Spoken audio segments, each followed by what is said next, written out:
ana zalunci a garin nan. Kai. Allah ma dubu ana zalunci. Kullum baka samun nutsuwa, kullum surutu ba. To me aka yi mana zalunci? Kaga babur ba na dauka ofe fa. Ina daga tafiya na yi haukuna. Kuma da sai kama ni. Zuwa. A 'yan sanda. To za su kama ka nan ba abin da kai su kama ka 'yan sanda. Ba abin da kai su kama ka. Akwai da abin da kai musu. Ba wani falabi. Ni ban san mene ba. Kawai wai babur din dan malam ba. To ai kamata yi ma bacin ma sun kama ka. Sai sun yanka maka mahaukacin tara. Ai doka ce sa lamba a gudun ka. Kuma lafiyar ka kake yi maka. Dan barawo dauke ku ba lamba. Ciki nan ya. Na wani ranar dauke ki amma tun da nake ai hakuri ba sai hakura ba. Ai mutane kai ta ga maka ni da su ba mutane shikenan. Yan sanda? To ka san menene? Ai in ba yan sanda zaman lafiya masu ya. Lallahin sai ga gare ka zaman ba yan sanda. Wallahi ko ba su zan zo lafiya. Kai ni ba ko ni fa in ido na idan dan sanda. Ayo. Haba ma. Za ka mai? Ha? Duka kawai. Dan sanda? Wallahi. Dan sanda? Dan sanda mana. Kai ni ba ko? Ai kai ya kawo wani layin mu. La ilaha illallah. Yanda ka san an bugun shinkafa. Haka za ka dan sanda. Haka zan masa dan sanda. Haba mana. Ayo. Tumbudi? Ai ba ta ne ba. Tumbudi? In baka shawara? Ba ni shawara. Wannan tunanin naka ba tunani bane mai kyau. Ai sai na huce akan mutum ɗaya. Ai mutum ɗaya ne mun. Ai ba na ce duka ba. Kada ki hukuma? Kada ki hukuma? Ai ba ni kirki duka ba na ce babu na banza ba amma sai na zaɓi ni ma guda ɗaya na rama na huce. Gaskiya ne abun da na shiki yanzu na shigo area ne ina yi bushike ne yadda saka mata da shi. Okay, yes, that's how it is supposed to be. Haka ne abu ya kamata ya zama. Okay. Ka san ba? Duk abun da saka yi. Sai ka yi shi da ka yana kule.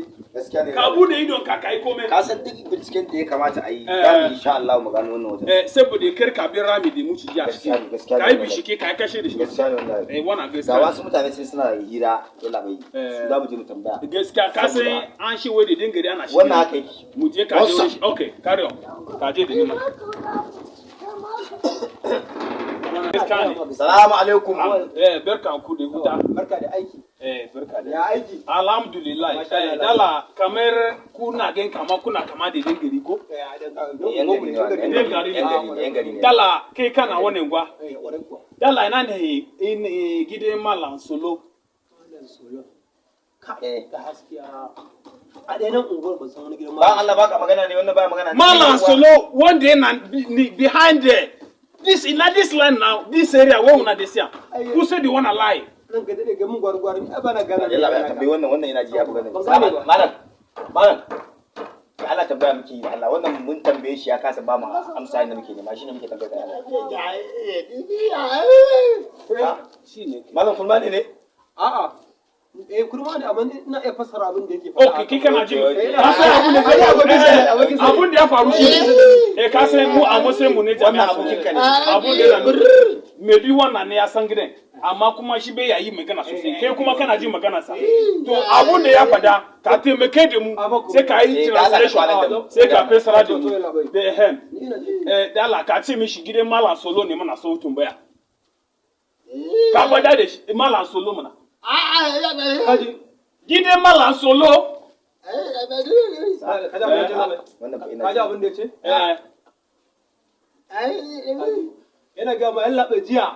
An kai wani hari a wani lungu ba. Su ne suka kai. Okay, dan bindiga dadi wanda sun yi golon shi a ce. Kaji ya ce mutum uku ba shi kadai ya kashe.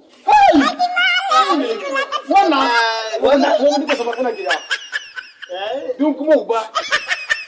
Wannan kaya ya sunke bakin kafa. An jima. Ya ce zai tafi ne ma zai bar nan zai koma wani jas kai hari. No, wait.